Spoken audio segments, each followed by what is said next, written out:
Everyone, welcome back to my kitchen and another installment of my top 6 list. Today we're going to concentrate on all those wonderful warm baking spices. So let's go see what my top 6 baking spices are.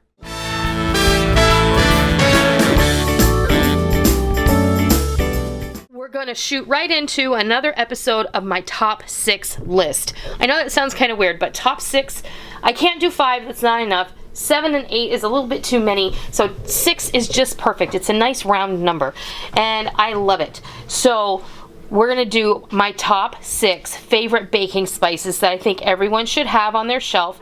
One of them is definitely optional, but I do find myself reaching for it more often than not.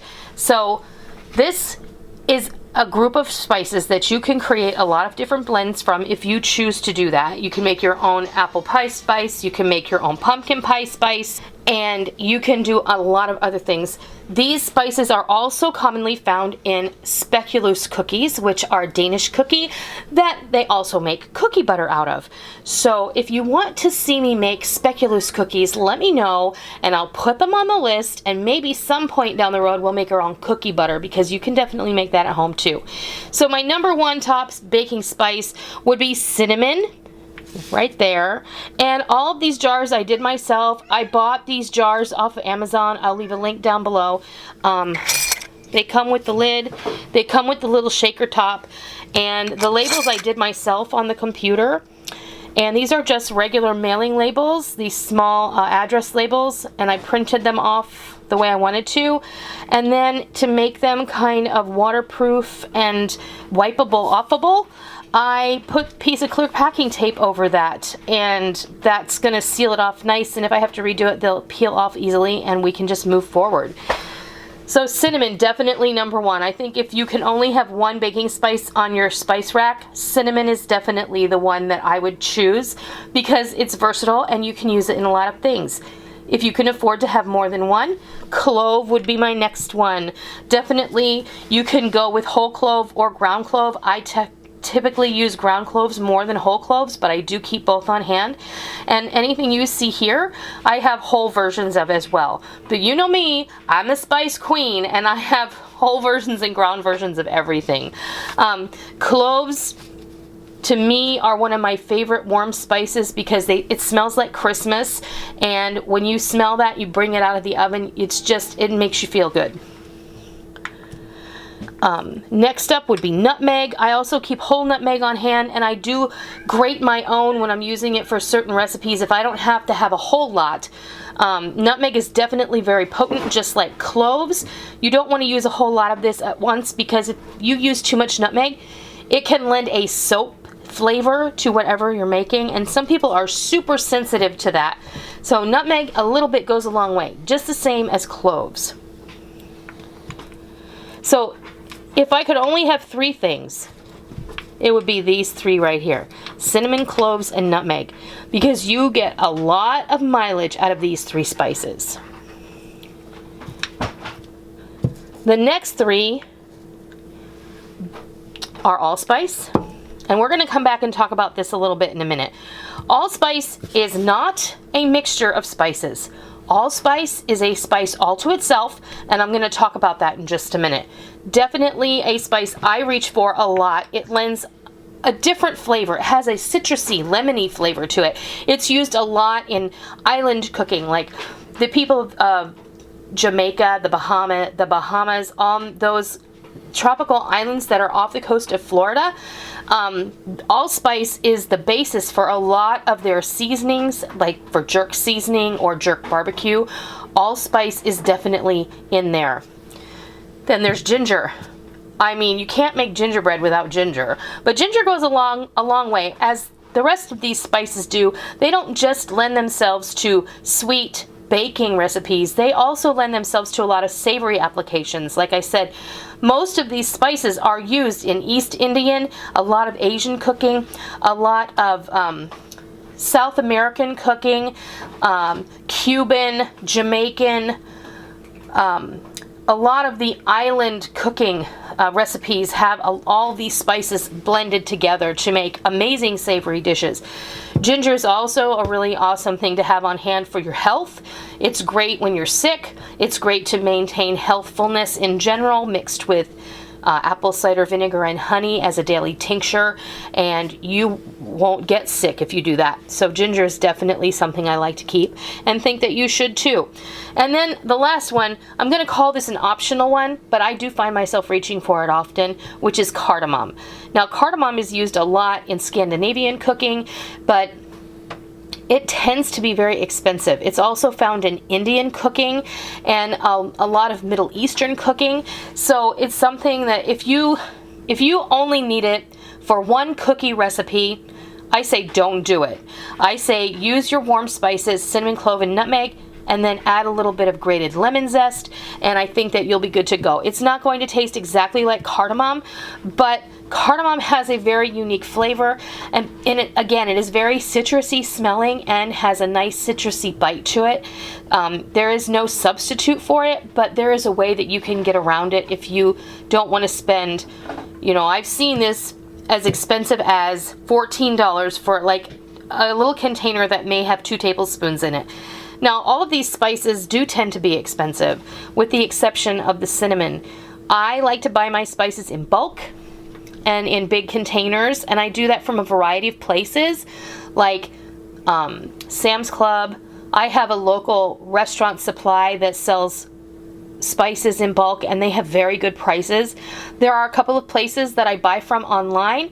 You can buy in bulk from Columbia Spice Company. You can buy in bulk from the Spice Barn. I buy some things from them as well. And the beautiful part about that is you can buy a variety of different sizes or a variety of different amounts. You don't have to buy like 10 pounds of everything. You can buy 8 ounces, or you can buy a full pound, depending on what it is. A lot of these places have spices at really, really good prices. But what I want to talk about is the allspice, because a lot of people think allspice is just, oh, that's just allspice. It's like all spices blended together, and it's not. Now, I know in the UK they sell something called mixed spice, and that is a blended spice of cinnamon, clove, nutmeg, ginger, sometimes allspice. It just depends. But we have our apple pie spice and our pumpkin pie spice, and that would be something that all of you folks in the UK, when you see pumpkin pie spice or apple pie spice in an American recipe, you can just use mixed spice, and that's going to give you the same effect. But allspice is actually the berry of a tree. It comes from a tree that is called the pimenta, or the Jamaica pimenta, or the myrtle pepper, is the dried unripe fruit or berry of the Pimenta dioica, a mid-canopy tree native to the Greater Antilles, southern Mexico, and Central America. Now cultivated in many warm parts of the world, it does grow in a subtropical environment. The name allspice was coined as early as 1621 by the English, who thought it combined the flavor of cinnamon, nutmeg, and cloves. So that is a little bit about allspice if you didn't know it. And those are my top 6 baking spices or warm spices for whatever you use them for. These are going to get a spot on my spice rack, which I'm in the process of redoing my whole spice rack. And as you can see, with new bottles and new labels and all of that. And then I wanted to share a little something with you guys. This is a silicone spice funnel, and this is one of the best $7 investments I ever made in my kitchen. I'm not joking. This has made it so easy to fill the salt and pepper shakers, to fill these spice bottles without making a giant mess, because sometimes your funnel, the hole isn't big enough for the spices or the dried herbs to go into the bottle, and sometimes the powdered spices will go in through the smaller funnel, but this makes it so much easier. I'm not joking. And like, right, when you have spice blends like Italian seasoning or things that are larger, like maybe you have dried flaked garlic or dried flaked onion, things like that, you can't get that through a smaller funnel. So this is super awesome. I'm going to leave a link down below for you guys if you want to look into getting yourself one. Definitely consider it. It's really good for small bottles if you're filling them, and I just love mine. So I thought maybe you would like to know about that. So that is my top 6 list for this week. Warm spices for the spice rack and for baking and for all kinds of other savory cooking. I hope you enjoyed it. What are some of your favorite baking spices? Leave me a comment down below. And also, I wanted you guys to know, if you're not following me on Facebook, and you are on Facebook, please go over and find me at Noreen's Kitchen. There will be a link down below in the description box, because I just started a new Noreen's Kitchen group, which I'm calling the Noreen's Kitchen Table, a place to chat, share, and care. It's a private group. It's not public. Everything is shared privately in this group. It's not open to just everyone. You have to request membership and you will be approved. But I would like to ask you to make sure you join my Noreen's Kitchen page. Go ahead and like that. It's the only way you're going to get access to the group, because there's a lot of stuff going on over there. A place where you can post pictures when you make one of my recipes, a place where you can share recipes with others, a place where you can ask questions, and a place where we can foster an environment of community and friendship. So I hope you'll go over. I'll leave a link at the top of the description box where you can find the Noreen's Kitchen page on Facebook, where you can join the Noreen's Kitchen Facebook group. And then Heather is one of my admins, as is Rick and Molly, and we'll go from there. Somebody will approve you, but make sure that you read the pinned post once you join, because we have some rules in place.